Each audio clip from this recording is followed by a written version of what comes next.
तो स्वागत है आपका मेरे YouTube channel all exam GK point पर। और आज की इम्पोर्टेंट वीडियो है आपकी उत्तराखंड पीसीएस पेपर पर आधारित प्रैक्टिस सेट है, जिसमें आपको Hindi, Uttarakhand, all over GK, computer और रीजनिंग के क्वेश्चन मिलते हैं। इम्पोर्टेंट वीडियो रहेगी आपकी जो उत्तराखंड में एग्ज़ाम होने वाले हैं। उत्तराखंड पुलिस, लेखपाल, पटवारी, बंदी रक्षक और फॉरेस्ट गार्ड की जो भी एग्ज़ाम होने वाले हैं सभी के लिए इम्पोर्टेंट वीडियो है। वीडियो को शेयर कर देंगे भाई सभी। जो चैनल पर पहली बार हैं वो चैनल को सब्सक्राइब कर लेंगे। तो स्टार्ट करते हैं भाई आज की वीडियो। सभी का वेलकम है आपका क्लास में। नमस्कार। लगभग आपको डेली 50 क्वेश्चन मिलते हैं, कुछ आप लोगों से मालूम किए जाते हैं। तो स्टार्ट करते हैं भाई। क्वेश्चन है, सौर मंडल में गिरोह की गति किसका उदाहरण है? बताइए। देखिए ज्योग्राफी से ही क्वेश्चन आ गया पहला। सौर मंडल में गिरोह की गति किसका उदाहरण है? ए ऑप्शन है द्रव्यमान संरक्षण का, बी ऑप्शन है रेखीय संवेग संरक्षण का, सी ऑप्शन है कोणीय संवेग संरक्षण का और डी ऑप्शन है ऊर्जा संरक्षण का। बताइए भाई जल्दी जल्दी।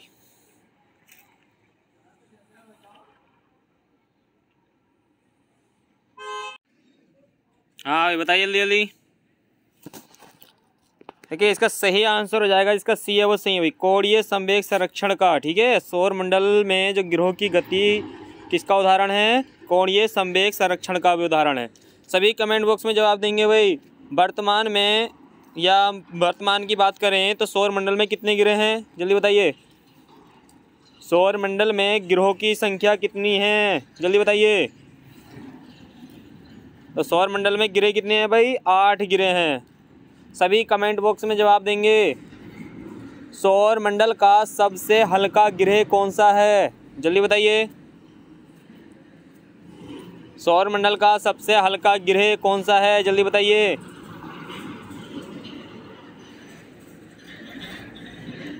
देखिए सौर मंडल का सबसे हल्का ग्रह कौन सा है भाई?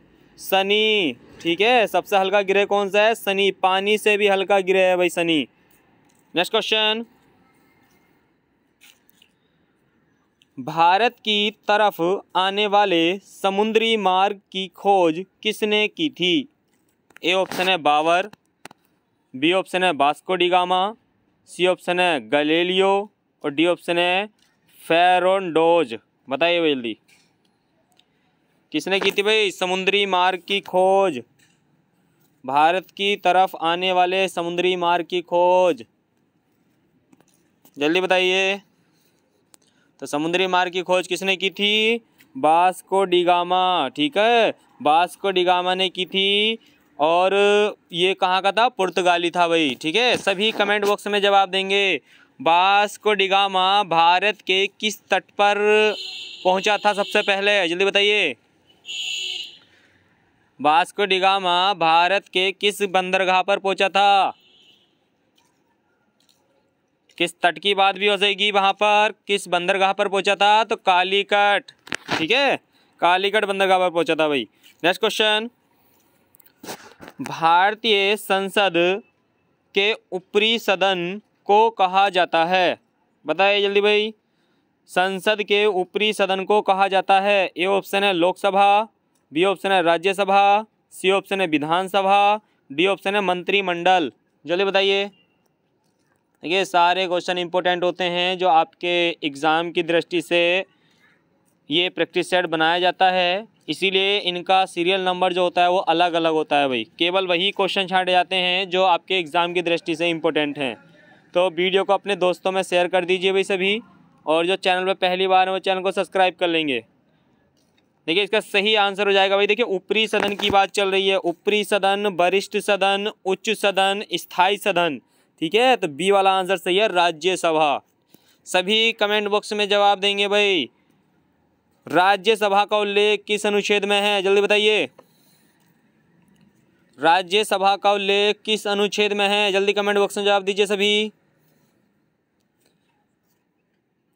देखिए राज्यसभा का जो उल्लेख है अनुच्छेद 80। ठीक है, राज्यसभा का जो देखिए उच्च सदन है, सदन बड़ा है लेकिन अनुच्छेद छोटा है। अनुच्छेद क्या है? 80 है।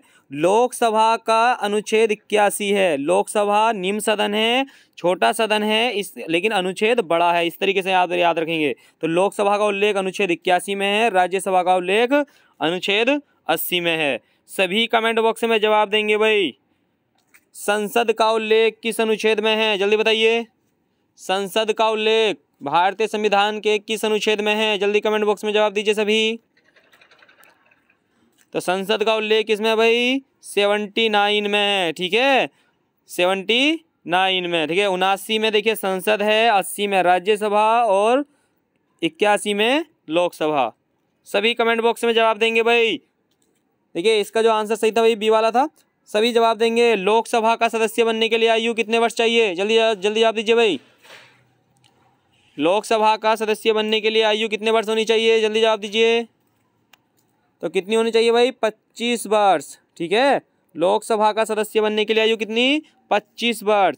मुख्यमंत्री यानी सीएम बनने के लिए आयु कितनी? 25 वर्ष। सभी कमेंट बॉक्स में जवाब दीजिए। राज्यसभा का सदस्य बनने के लिए आयु, राज्यसभा का सदस्य बनने के लिए आयु कितने वर्ष होनी चाहिए? जल्दी बताइए, जल्दी जल्दी जवाब दीजिए। तो राज्यसभा का सदस्य बनने के लिए आयु कितनी होनी चाहिए? 30 वर्ष। इसीलिए इसे उच्च सदन या ऊपरी सदन बोलते हैं, क्योंकि देखिए लोकसभा का सदस्य बनने के लिए 25 तो आयु छोटी हो गई ना, लेकिन राज्यसभा का बनने के लिए 30 तो आयु ज़्यादा हो गई, तो इसलिए ऊपरी सदन हो गया ये। सभी कमेंट बॉक्स में जवाब देंगे भाई। राज्यसभा का सभापति बनने के लिए आयु कितने वर्ष होनी चाहिए? इंपॉर्टेंट क्वेश्चन है, कई बार एग्जाम में आया है कि राज्यसभा का सभापति बनने के लिए न्यूनतम आयु कितनी होनी चाहिए? तो बताइए जल्दी, राज्यसभा का सभापति बनने के लिए न्यूनतम आयु कितनी होनी चाहिए? देखिए 30 वर्ष नहीं होगा, 35 वर्ष होगा भाई। ठीक है, राज्यसभा का सदस्य बनने के लिए आयु 30 वर्ष होनी चाहिए, लेकिन सभापति बनने के लिए आयु कितनी? 35 वर्ष। क्योंकि राज्यसभा का जो सभापति होता है वो भारत का उपराष्ट्रपति होता है, और भारत का उपराष्ट्रपति बनने के लिए आयु 35 वर्ष चाहिए। इसलिए राज्यसभा का सभापति बनने के लिए भी आयु कितनी? 35 वर्ष चाहिए। नेक्स्ट क्वेश्चन देखते हैं। पंडित जी ने फूल और प्रसाद बांटे में कौन सी क्रिया है? देखिए क्रिया में से क्वेश्चन आपके मिलने एग्जाम में और आनी है, इम्पोर्टेंट है। तो बताइए भाई कौन सी क्रिया है इसमें? ए ऑप्शन है आपका अकर्मक क्रिया, बी ऑप्शन है सकर्मक, सी ऑप्शन है आपका यानी कि ए और बी दोनों, और डी ऑप्शन है आपका इनमें से कोई नहीं। बताइए भाई जल्दी। पंडित जी ने फूल और प्रसाद बांटे में कौन सी क्रिया है? जल्दी बताइए, जल्दी बताइए भाई। पंडित जी ने फूल और प्रसाद बांटे में कौन सी क्रिया है? जल्दी बताइए। देखिए जिसका बी है वो सही है भाई। ठीक है, सकर्मक क्रिया है भाई इसमें। ठीक है, देखिए अकर्मक क्रिया वो होती है जिसका प्रभाव स्वयं पर पड़ता है। ठीक है, जिसका प्रभाव स्वयं पर पड़ता है, जैसे नाचना गाना, आप नाच रहे गाने तो स्वयं थक रहे हैं ना, तो स्वयं पर प्रभाव पड़ रहा है। और सकर्मक क्रिया वो होती है जिससे दूसरे पर प्रभाव पड़ता है। देखिए पंडित जी ने फूल और प्रसाद बांटे, तो कौन सी चीज बटी? फूल और प्रसाद। तो यहाँ पर कौन सी? सकर्मक क्रिया। Next question. तीस्ता जल विद्युत परियोजना किस राज्य में स्थित है? देखिए जल परियोजनाओं में से क्वेश्चन आने हैं भाई आपके एग्जाम में, पढ़ लेना, रट लेना। तीस्ता जल विद्युत परियोजना किस राज्य में स्थित है? ए ऑप्शन है उत्तराखंड, बी ऑप्शन है हिमाचल प्रदेश, सी ऑप्शन है अरुणाचल प्रदेश, और डी ऑप्शन है सिक्किम। जल्दी बताइए, जल्दी बताइए भाई।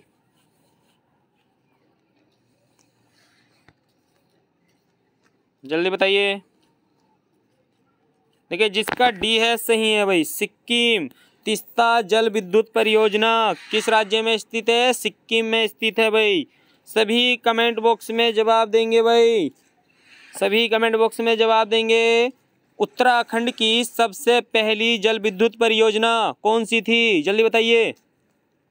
उत्तराखंड की सबसे पहली जल विद्युत परियोजना कौन सी थी? जल्दी बताइए।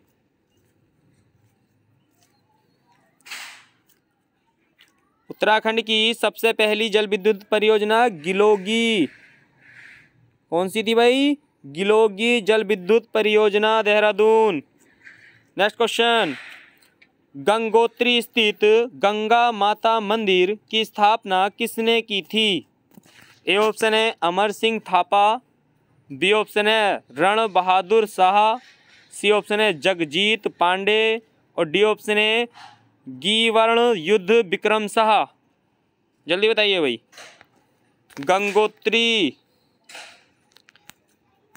गंगोत्री स्थित गंगा माता मंदिर की स्थापना किसने की थी? जल्दी जल्दी जवाब दीजिए कमेंट बॉक्स में, सभी इंपॉर्टेंट क्वेश्चन हैं।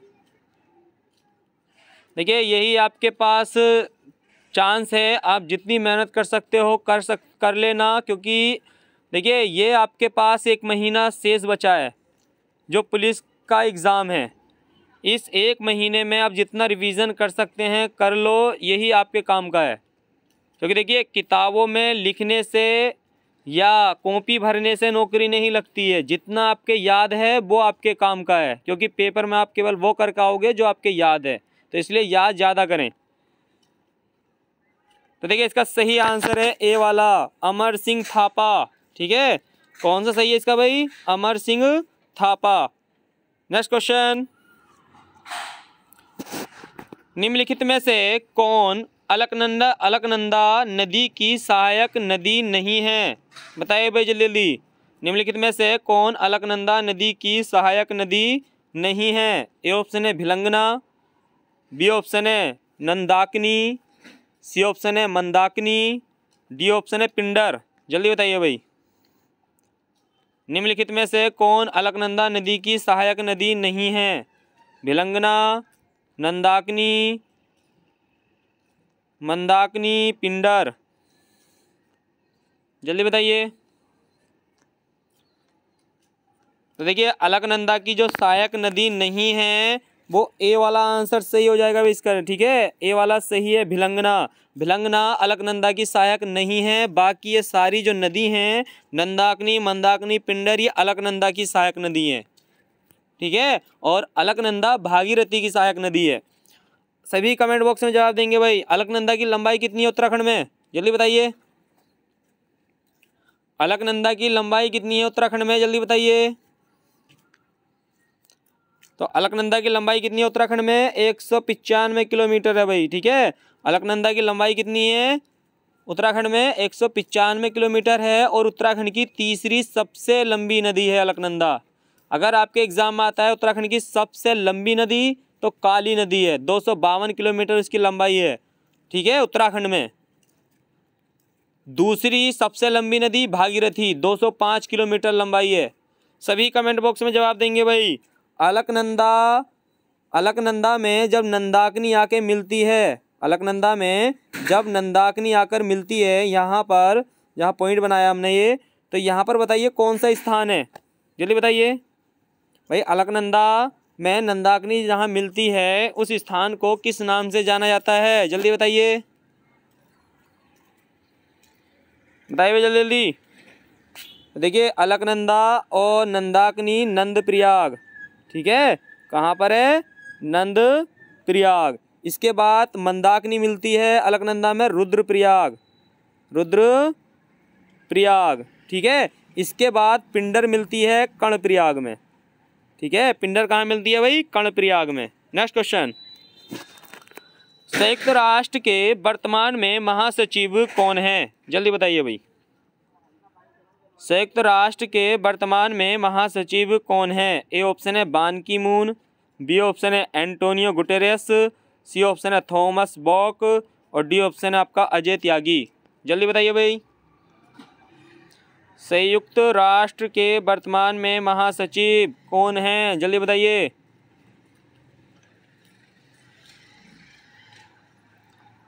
तो संयुक्त राष्ट्र के वर्तमान में जो महासचिव हैं वो कौन है भाई? जिसका बी है वो सही है भाई, एंटोनियो गुटेरेस। ठीक है, ये पुर्तगाल के हैं। सभी कमेंट बॉक्स में जवाब देंगे। यूएनओ की स्थापना कब की गई थी? जल्दी बताइए। यूएनओ की स्थापना कब की गई थी भाई? संयुक्त राष्ट्र संघ की स्थापना कब की गई थी? जल्दी बताइए, जल्दी बताइए। संयुक्त राष्ट्र संघ की स्थापना 24 अक्टूबर 1945। 24 अक्टूबर 1945 में यूएनओ की स्थापना की गई थी। यूएनओ का मुख्यालय कहाँ है, जल्दी बताइए सभी कमेंट बॉक्स में। यूएनओ का मुख्यालय कहाँ है, सभी कमेंट बॉक्स में बताइए।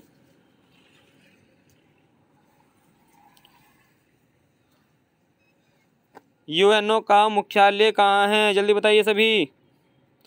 तो यूएनओ का मुख्यालय कहाँ है भाई, न्यूयॉर्क। कहाँ है, न्यूयॉर्क में है भाई, ठीक है, इम्पोर्टेंट है। नेक्स्ट क्वेश्चन, उस शब्द का चयन कीजिए जो बाकियों से भिन्न है। देखिए ये आपका हिंदी में भी आता है क्वेश्चन और आपका रीजनिंग की दृष्टि से भी क्वेश्चन है ये, बताइए जल्दी। उस शब्द का चयन कीजिए जो बाकियों से भिन्न है। ए ऑप्शन है ऋग्वेद, बी ऑप्शन है यजुर्वेद, सी ऑप्शन है अथर्ववेद और डी ऑप्शन है आयुर्वेद। जल्दी बताइए भाई।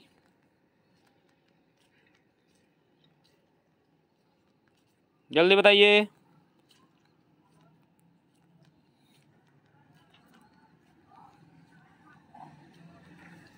इसका सही आंसर हो जाएगा भाई डी वाला आयुर्वेद। देखिए ये भी आपका वेद है, ये भी वेद है, अथर्ववेद भी है, ठीक है। ये तीनों क्या है, वेद हैं, क्योंकि वेद कितने हैं, 4। एक इसके साथ होता है सामवेद, ठीक है, कौन सा होता है, सामवेद। ये क्या है, वेद है, लेकिन ये जो यजुर्वेद है ये ऋग्वेद का उपवेद है भाई, ठीक है। ऋग्वेद का जो उपवेद है, उपवेद, उपवेद कौन सा है, आयुर्वेद है भाई, ठीक है। इसका भिन्न कौन सा हो जाएगा, डी वाला। Next question, Kumaon government garden की स्थापना कब की गई थी, बताइए भाई जल्दी जल्दी। कुमाऊं गवर्नमेंट गार्डन की स्थापना कब की गई थी। ए ऑप्शन है 1861, बी ऑप्शन है 1865, सी ऑप्शन है 1869 और डी ऑप्शन है 1887। जल्दी बताइए भाई, इम्पोर्टेंट क्वेश्चन है, जल्दी बताइए, जल्दी जल्दी जवाब दीजिए सभी। कुमाऊं गवर्नमेंट गार्डन, बताइए जल्दी। देखिए पहले इसका नाम चौबटिया था, चौबट्टा करके था, चौबट्टा गार्डन करके था, लेकिन बाद में इसका नाम बदल दिया गया 2009 में, ठीक है। लेकिन इसकी स्थापना जो मानी गई है, अब स्थापना में 2009 तो यहाँ है नहीं, ठीक है। तो यहाँ पर सही कौन सा जाएगा, सी वाला, 1869 वाला, जिसका सी है वो सही है भाई। नेक्स्ट क्वेश्चन, उत्तराखंड में भारतीय प्रबंधन संस्थान कहाँ स्थित है, जल्दी बताइए भाई।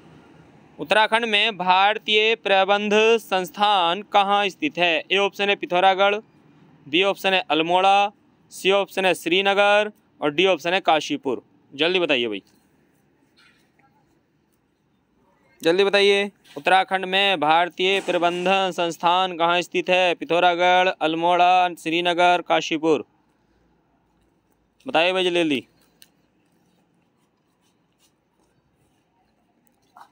जल्दी बताइए कौन सा सही हो जाएगा इसका।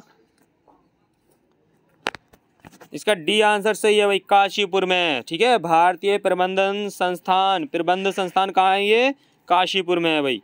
नेक्स्ट क्वेश्चन, स्वर्ण क्रांति किससे संबंधित है। ए ऑप्शन है कीमती खनिज, बी ऑप्शन है दलहन, सी ऑप्शन है जूट और डी ऑप्शन है बागवानी और शहद। जल्दी बताइए भाई, स्वर्ण क्रांति किससे संबंधित है, जल्दी बताइए। देखिए ये जो क्रांति हैं, जितनी भी आपको क्रांति हैं उनमें से एक क्वेश्चन आएगा, और जो कल्चर हैं जैसे पीसी कल्चर, मधुमक्खी पालन से संबंधित है तो कल्चर, इनमें से कोई ना कोई सा क्वेश्चन आपके एग्जाम में मिलेगा। तो बताइए स्वर्ण क्रांति किससे संबंधित है। जैसे हरित क्रांति कृषि से संबंधित है, लाल क्रांति मांस टमाटर से संबंधित है, ठीक है, गोल क्रांति आलू से संबंधित है और श्वेत क्रांति दुग्ध उत्पादन से संबंधित है। इसी तरीके से स्वर्ण क्रांति किससे संबंधित है, बागवानी और शहद, ठीक है। डी वाला आंसर इसका सही है। नेक्स्ट क्वेश्चन, भारतीय पर्यटन मंत्रालय द्वारा भारत में पर्यटन को बढ़ावा देने के लिए किस लोकप्रिय शब्द का इस्तेमाल किया गया है? ए ऑप्शन है इष्ट का देश, बी ऑप्शन है पूर्व का मोती, सी ऑप्शन है सुंदर भारत और डी ऑप्शन है अतुल्य भारत। जल्दी बताइए भाई। भारतीय पर्यटन मंत्रालय द्वारा भारत में पर्यटन को बढ़ावा देने के लिए किस लोकप्रिय शब्द का इस्तेमाल किया गया है? जल्दी बताइए। तो देखिए इसका सही आंसर हो जाएगा अतुल्य भारत। डी वाला आंसर इसका सही है। नेक्स्ट क्वेश्चन, मुख बाल रवि सम लाल होकर ज्वाला सा बोधित हुआ, अलंकार बताएं। बताइए भाई। मुख लाल रवि सम लाल होकर मुख बाल रवि सम लाल होकर ज्वाला सा बोधित हुआ, अलंकार बताएं। कौन सा अलंकार है इस पंक्ति में? ए ऑप्शन है मानवीकरण अलंकार, बी ऑप्शन है अतिशयोक्ति अलंकार, सी ऑप्शन है उपमा अलंकार और डी ऑप्शन है अनुप्रास अलंकार। बताइए जल्दी भाई। देखिए मुख बाल रवि सम आ गया, सम, ये सम आते ही कौन सा हो गया? उपमा अलंकार। ठीक है, कौन सा हो गया? उपमा अलंकार। इस देखिए सम क्या है? तुलना की जा रही है। ठीक है, तो सम आते ही कौन सा हो गया इसमें? उपमा अलंकार। नेक्स्ट क्वेश्चन, महात्मा गांधी को महात्मा किसने कहा था? ए ऑप्शन है खान अब्दुल गफ्फार खान, बी ऑप्शन है चर्चिल, सी ऑप्शन है रविंद्रनाथ टैगोर और डी ऑप्शन आपका JB कृपलानी। बताइए भैया जल्दी। महात्मा गांधी को महात्मा किसने कहा था? जल्दी बताइए।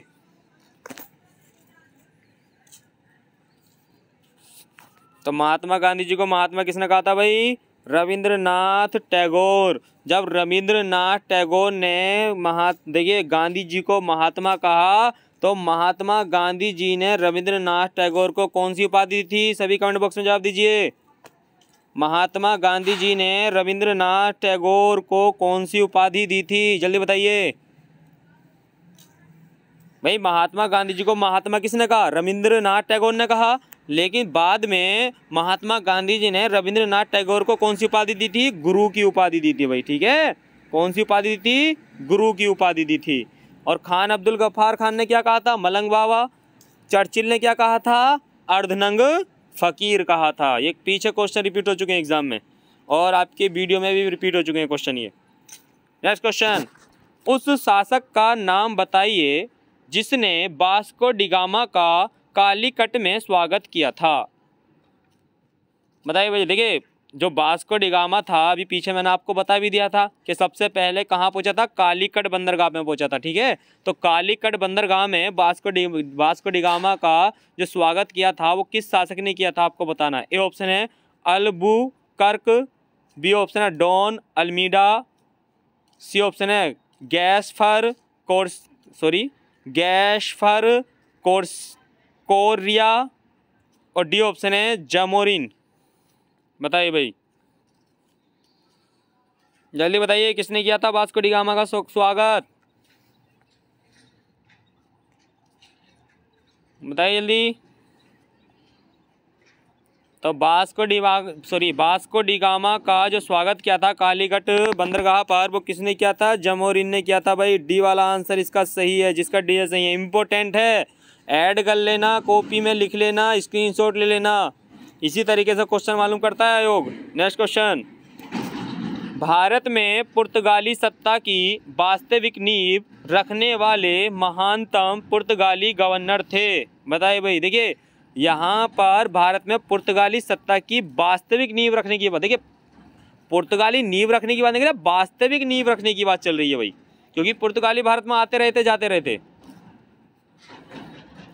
भारत में पुर्तगाली सत्ता की वास्तविक नींव रखने वाले महानतम पुर्तगाली गवर्नर थे। ए ऑप्शन है फ्रांसिस ड्रेक, बी ऑप्शन है वास्को डिगामा, सी ऑप्शन है अल्मेडा और डी ऑप्शन है अल्बुकर्क। बताइए जल्दी भाई, जल्दी जल्दी आप दीजिए कमेंट बॉक्स में, इतना समय नहीं है, जल्दी बताइए।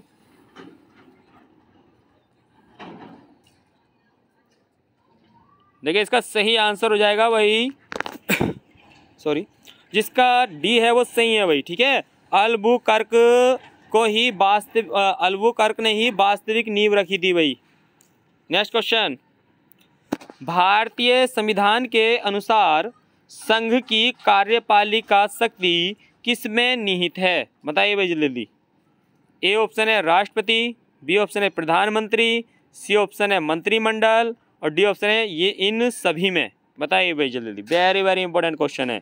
भारतीय संविधान के अनुसार संघ की कार्यपालिका की शक्ति किसमें निहित है? जल्दी बताइए। भारतीय संविधान के अनुसार संघ की कार्यपालिका शक्ति किसमें निहित है भाई? जिसका ए है वो सही है भाई, राष्ट्रपति में। ठीक है, देखिए अनुच्छेद 52 में क्या कहा गया है कि भारत का एक राष्ट्रपति होगा जो भारत का प्रथम व्यक्ति होगा और संवैधानिक प्रधान होगा। ठीक है, ये बात कही गई 52 में। इसी के साथ आर्टिकल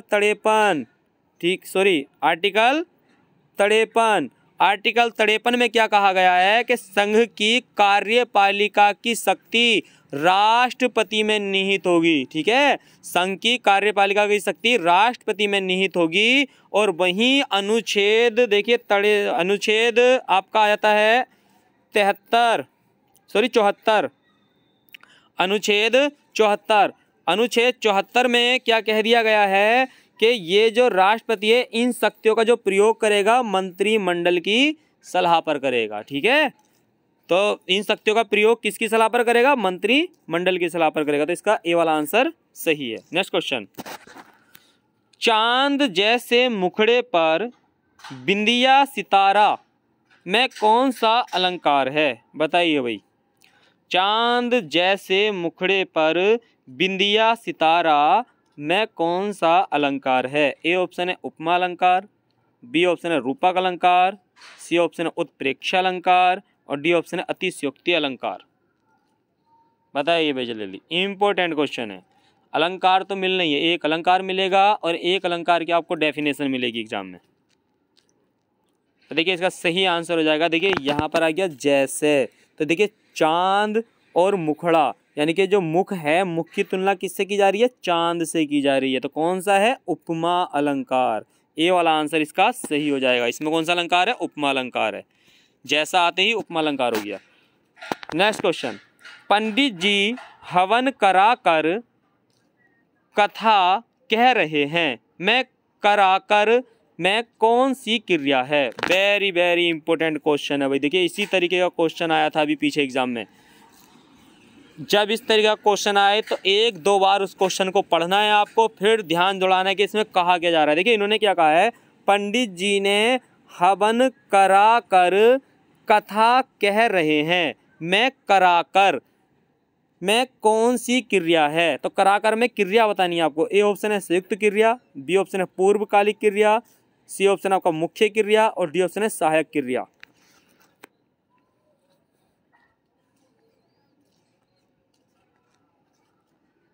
बताइए जल्दी जल्दी जल्दी बताइए। तो देखिए इसका सही आंसर हो जाएगा भाई, देखिए इसका बी वाला आंसर सही है भाई, पूर्वकालिक क्रिया है भाई। ठीक है, कौन सी है? पूर्वकालिक क्रिया है। बहुत ही आसान होती है पूर्वकालिक क्रिया। पूर्वकालिक क्रिया की सबसे बड़ी पहचान यही है, एक वाक्य पूर्ण होगा तब जाके दूसरे की बात चलेगी। ठीक है, और इसमें देखिए अधिकतर क्या आता है कि देखिए यहाँ पर क्या है, कराकर। देखिए यहाँ पर क्या कहा, देखिए जैसे एक क्वेश्चन आपका इस तरीके से बन सकता है, जैसे राम भोजन करके स्कूल गया, तो भाई काम कौन सा पहले हुआ? भोजन करने का। ठीक है, तो इसमें एक काम पहले पूर्ण हो जाएगा, ठीक है, तब दूसरा काम शुरू होगा। तो यहाँ पर देखिए कराकर ये क्रिया पूरी हो गई यहाँ पर, तो कौन सी क्रिया है? पूर्वकालिक क्रिया है यहाँ पर। ठीक है, जैसे अभी पीछे एग्जाम में आया था कि राम कुछ इस तरीके से था, जैसे कि हम कह सकते हैं कि राम भोजन करके दिल्ली गया, तो पहला काम कौन सा हुआ भाई? भोजन करके। तो भोजन करके, तो वो क्या बोलेगा? कर के कौन सी क्रिया है? करके कौन सी क्रिया है, तो पूर्वकालिक क्रिया है। नेक्स्ट क्वेश्चन, घोड़ा हिन हिनाता है, कौन सी क्रिया है, बताइए भाई जल्दी। घोड़ा हिन हिनाता है कौन सी क्रिया है? ए ऑप्शन है प्रेरणार्थक क्रिया, बी ऑप्शन है आपका नाम धातु क्रिया, सी ऑप्शन है पूर्वकालिक क्रिया और डी ऑप्शन है इनमें से कोई नहीं। जल्दी बताइए भाई। घोड़ा हिन हिनाता है कौन सी क्रिया है, बताइए भाई। हिन हिनाना कौन सी क्रिया है, जल्दी बताइए, इतना समय नहीं है। घोड़ा हिन हिनाता है, देखिए अगर संज्ञा शब्द से कोई क्रिया बनाई जाती है तो नाम धातु क्रिया होती है, ठीक है, नाम धातु है। देखिए घोड़े का नाम आ गया ना यहाँ पर, तो देखिए जैसे हाथ, हाथ से हथियाना, बात से बतियाना, ठीक है, तो ये क्या है, सब नाम धातु क्रिया हैं। तो इसका सही आंसर है बी वाला, नाम धातु क्रिया। पूर्वकालिक यहाँ नहीं है, ठीक है, क्योंकि पूर्वकालिक में क्या आती है, यहाँ पर एक वाक्य पूरा था तब दूसरा स्टार्ट होता है। नेक्स्ट क्वेश्चन, CPU के संबंध में, देखिए कंप्यूटर से क्वेश्चन आ गया, CPU के संबंध में PC का पूर्ण रूप डैश है। देखिए भाई यहाँ पर अगर सीधा सिंपल आपसे क्वेश्चन मालूम करता कि PC की फुल फॉर्म होती है तो पर्सनल कंप्यूटर, ठीक है, PC के अगर फुल फॉर्म मालूम करता कि कंप्यूटर में PC का अर्थ होता है, कंप्यूटर में PC का अर्थ होता है पर्सनल कंप्यूटर, लेकिन यहाँ पर देखिए क्वेश्चन जो चेंज किया गया है, CPU central processing unit, CPU के संबंध में मालूम कर रहा है वो, तो देखिए CPU के संबंध में PC का पूर्ण रूप है। ए ऑप्शन है प्रोग्राम काउंटर, बी ऑप्शन है प्रोग्राम कैरियर, सी ऑप्शन है समानांतर काउंटर और डी ऑप्शन है समानांतर कैरियर। जल्दी बताइए भाई, जल्दी बताइए, इतना समय नहीं है। देखिए इसका सही आंसर हो जाएगा भाई, देखिए इसका ए वाला आंसर सही है भाई, प्रोग्राम काउंटर, ठीक है, प्रोग्राम काउंटर PC का फुल फॉर्म हो जाएगा ए वाला। नेक्स्ट क्वेश्चन, नर्तकी की मूर्ति कांसे की निम्न में से किस सभ्यता में पाई गई थी, बताइए भाई। देखिए कांसे की एक मूर्ति मिली थी, जो आपको बताना है कौन सी सभ्यता से मिली है। ए ऑप्शन है मेसोपोटामिया की सभ्यता से, बी ऑप्शन है सिंधु घाटी सभ्यता से, सी ऑप्शन है फारस सभ्यता से और डी ऑप्शन है मिस्र सभ्यता से। जल्दी बताइए। तो नर्तकी की मूर्ति कांसे की कहाँ से मिली है, तो देखिए इसका सही आंसर है भाई सिंधु घाटी सभ्यता से, ठीक है, मोहनजोदड़ो से नृत्य करते हुई मूर्ति मिली है कांसे की, तो इसका सही आंसर है बी वाला, सिंधु घाटी सभ्यता से। नेक्स्ट क्वेश्चन, पुरातात्विक अवशेष के रूप में निम्नलिखित में से कौन से तत्व कालीबंगा से नहीं पाए गए हैं, बताइए भाई। देखिए जब कालीबंगा में खुदाई की गई तो खुदाई के दौरान वहाँ से कौन सा अवशेष नहीं मिला है। ए ऑप्शन है काले रंग की चूड़ियाँ, बी ऑप्शन है अग्नि कुंड, सी ऑप्शन है हल से जुते खेत और डी ऑप्शन है युगल समाधान। बताइए भाई जल्दी, जल्दी बताइए,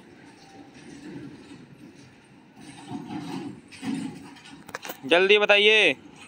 देखिए इसका सही आंसर हो जाएगा भाई डी वाला। देखिए कालीबंगा का शाब्दिक अर्थ ही होता है काले रंग की चूड़ियाँ, तो काले रंग की चूड़ियाँ तो मिली थी, दूसरा अग्नि वेदिका भी मिली थी, ठीक है, हवन करने वाली अग्नि वेदिका भी मिली थी और जुते हुए खेत भी मिले थे, ठीक है, हल से जुते हुए खेत भी मिले थे, तीनों चीज़ें मिली थी। लेकिन यहाँ पर युगल यानी कि जोड़े के साथ दफना हुए व्यक्ति के साक्ष्य नहीं मिले हैं, ठीक है।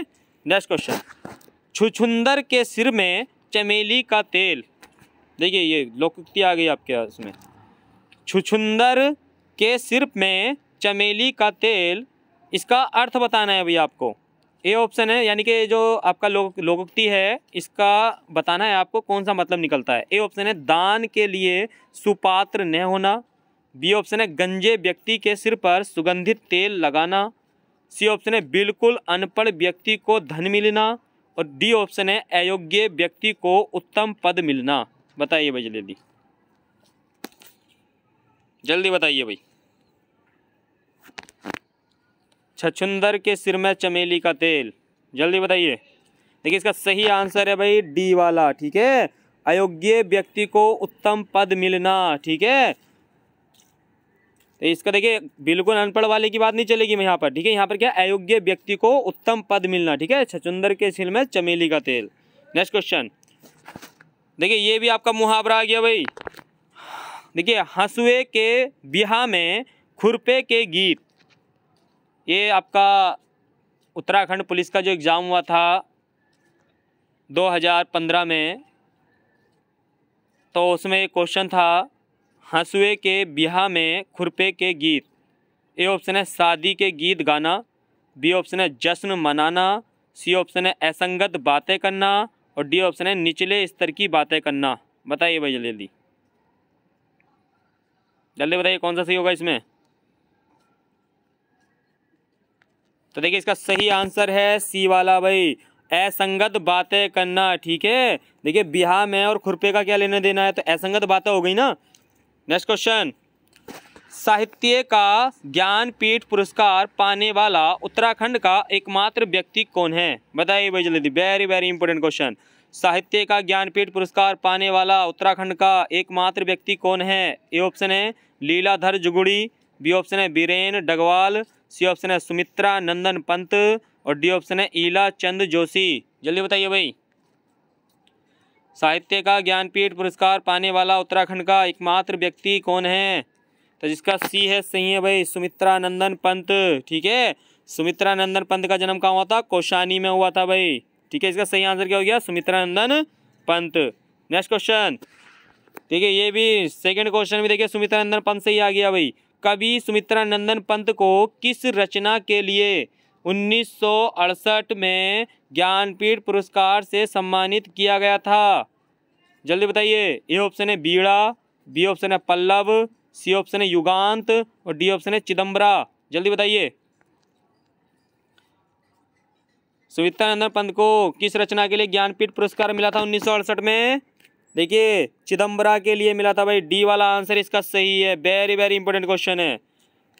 नेक्स्ट क्वेश्चन, निम्नलिखित में से कुमाऊनी के लेखक नहीं हैं। कुमाऊनी के लेखक नहीं हैं। ए ऑप्शन है गुमानी, बी ऑप्शन है गौरी दत्त पांडे यानी जिसे बोलते हैं गोरदा, सी ऑप्शन है शिवदत्त सती और डी ऑप्शन है लीलाधर रतूड़ी। जल्दी बताइए। तो कुमाऊनी के लेखक नहीं हैं, इसका सही आंसर हो जाएगा, जल्दी जल्दी आप दीजिए, डी वाला लीलाधर रतूड़ी, ये गढ़वाली हैं। ठीक है, नेक्स्ट क्वेश्चन, कत्यूरी राजाओं की राजधानी कहाँ थी। जल्दी बताइए भाई, कत्यूरी राजाओं की राजधानी कहाँ थी। कत्यूरी, बी ऑप्शन है बैजनाथ, सी ऑप्शन है मसूरी, डी ऑप्शन है अल्मोड़ा। जल्दी बताइए, कत्यूरी राजाओं की राजधानी कहाँ थी। देखिए कत्यूरी राजाओं की राजधानी कहाँ थी, जिसका बी है सही है भाई, बैजनाथ में थी भाई। नेक्स्ट क्वेश्चन, उत्तराखंड में वनों का वैज्ञानिक प्रबंध शुरू हुआ था। जल्दी बताइए। उत्तराखंड में वनों का वैज्ञानिक प्रबंध शुरू हुआ था। ए ऑप्शन है 1884, बी ऑप्शन है 1947, सी ऑप्शन है 1830 और डी ऑप्शन आपका 1810। जल्दी बताइए। तो देखिए वैज्ञानिक प्रबंध कब शुरू हुआ था भाई, जिसका ए है सही है भाई, 1884 में शुरू हुआ था भाई। ठीक है, नेक्स्ट क्वेश्चन, निम्न में से किसका संबंध रेमन मैग्सेसे पुरस्कार से है। जल्दी बताइए, वेरी वेरी इंपॉर्टेंट क्वेश्चन है भाई। निम्न में से किसका संबंध रेमन मैग्सेसे पुरस्कार से है। ए ऑप्शन है चंडी प्रसाद भट्ट, बी ऑप्शन है दीप जोशी, सी ऑप्शन है अनिल रतूड़ी और डी ऑप्शन है ए और बी दोनों। जल्दी बताइए, जल्दी बताइए भाई। तो निम्न में से किसका संबंध रेमन मैग्सेसे पुरस्कार से है, तो देखिए इसका सही आंसर है भाई, देखिए जल्दी, एक ही को ज़्यादा बता रहे हो। देखिए डी वाला आंसर सही है भाई इसका। देखिए चंडी प्रसाद भट्ट को तो मिला ही था, साथ में दीप जोशी को भी दिया गया है भाई। ठीक है, तो ए और बी दोनों सही है, इसका डी वाला आंसर सही है। ये थे दोस्तों लगभग आपके 50 क्वेश्चन, जिसमें हिंदी, रीजनिंग, उत्तराखंड, कंप्यूटर और ऑल ओवर जीके क्वेश्चन आपसे मालूम किए गए। यूके पीसीएस पर आधारित प्रैक्टिस सेट है और जिसने वीडियो शेयर नहीं की थी वो आप वीडियो को शेयर कर दीजिए अपने दोस्तों में, और जो चैनल पर पहली बार है वो चैनल को सब्सक्राइब कर लेंगे। डेली आपको 50 क्वेश्चन मिलते हैं नेक्स्ट प्रैक्टिस सेट में रात्रि 9 बजे। Thank you, good night.